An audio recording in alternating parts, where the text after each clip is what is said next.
August 1st, 1903, one day before Ilinden was officially declared. On the railway line connecting Skopje to Solun, the most important transport artery the Ottoman Empire had in Macedonia, an insurgent unit placed explosives and detonated them. The line went down. Ottoman troop movements across the entire central corridor of Macedonia were disrupted before the uprising had even officially begun. The Skopje District faced a problem that no other region in the uprising had to deal with at the same scale. Serbian propaganda had been working in the northern districts for years, splitting communities, pulling families away from the Macedonian Revolutionary Organization, creating parallel loyalties that weakened the network before the first shot was fired. Entire sub-regions that should have been part of the uprising stayed out because Serbian influence had already done its damage. What remained was still capable. Nikola Pushkarov arrived in the region with a unit of 18 fighters carrying 200 bombs and 100 kilograms of dynamite. Small in number but heavily armed with explosives, the unit was built for sabotage, not pitched battle.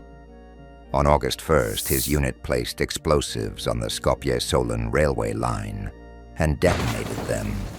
The line was down for 2 days before Ottoman repair crews could restore it.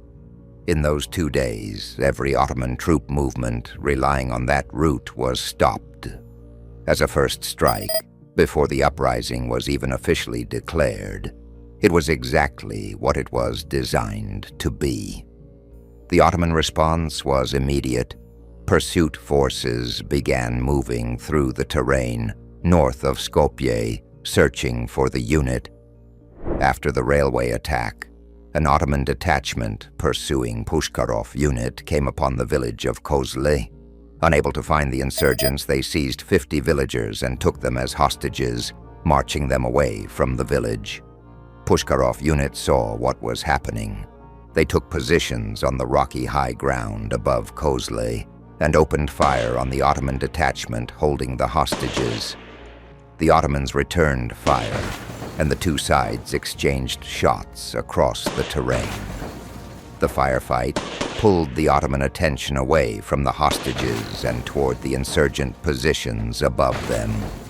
The Ottomans took casualties, 10 soldiers killed, and the remainder fled toward the village of Kozle itself, rather than continuing with the hostages. The hostages escaped. The Ottoman detachment retreated into Kozle and did not pursue. Pushkarov unit held their rocky positions until evening, and then withdrew under cover of darkness without a single casualty. On August 19th, near Kratovo, the units of Atanas Babata, 90 fighters ran into an Ottoman force in the mountain of Plavica. The two sides engaged on steep terrain, trading fire across the ridgelines. The battle was sharp and costly. 3 insurgents were killed before the units withdrew to safer positions. The bloodiest single engagement in the entire Skopje district came on August the 25th near the village of Lukovo. Nikola Dechev and Murdjev led a force of 152 fighters into a battle that lasted 15 hours. 15 hours of sustained combat, attack, defense, flanking movements, withdrawal and re-engagement across the terrain around Lukovo. When it was over, 8 insurgents were dead. The unit withdrew but had not broken. In Kumanovo, the local IMRO committee made a decision that reflected the reality of their situation. A mass uprising was not possible. The organization had been weakened, the weapons were insufficient, the Serbian propaganda had done its damage. But a precise, targeted action was. In August 1903, the committee placed explosives at the Kumanovo railway station. The explosion caused significant material damage to the station infrastructure. No mass battle, no territorial control. Just a precise strike against Ottoman logistics that demonstrated the organization still functioned and still had teeth, even in the districts where the broader uprising had not taken hold. South and east of the Skopje District, the Eastern Front regions faced their own crisis, and it came not from the Ottoman army, but from within. Hristo Asenov had been organizing the Kukush and Gevgelija regions for months. He was one of the most capable commanders in the eastern districts. Then, during a dispute among the fighters themselves, he was murdered by one of his own men while he slept. The killing was organized by rivals within the unit. Asenov died before the uprising even began in his region. The effect was devastating.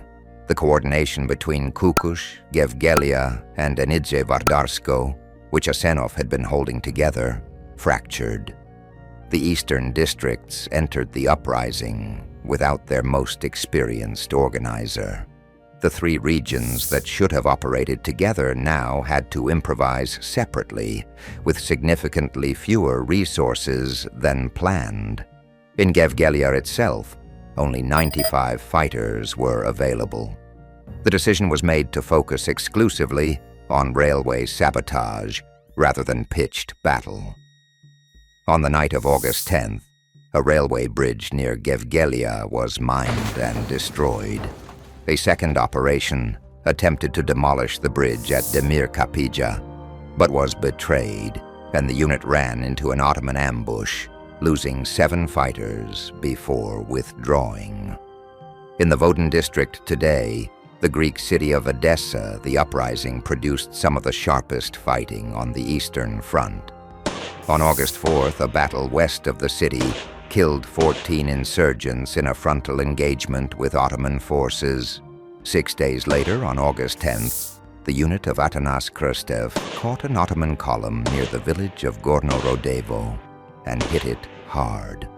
30 Ottoman soldiers were killed in the exchange before Krstev's unit withdrew to the surrounding hills.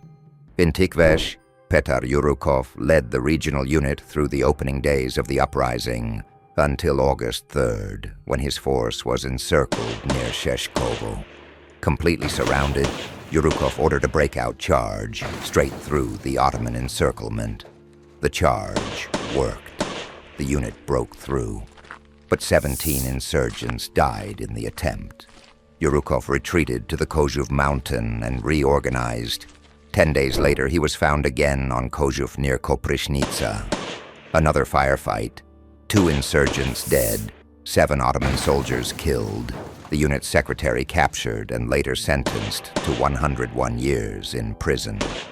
Yurukov eventually retreated south toward Veleshko and in November crossed into Bulgaria with 10 remaining fighters. Across the northern and eastern fronts, the numbers tell the story of what these districts faced. In the Skopje district alone, 15 battles, 95 insurgents killed. In the eastern fronts, fighters operating with a fraction of the weapons and manpower that the western regions had against the same Ottoman military machine. Every region of Macedonia that rose in 1903 paid a price. The northern and eastern districts paid theirs quietly, in terrain far from the places history usually looks. Next episode, Smilevo, the headquarters of the entire uprising, Damegruev commanding, the battles that protected the general staff while Khrushchevo was being liberated just over the mountain. Subscribe so you don't miss it.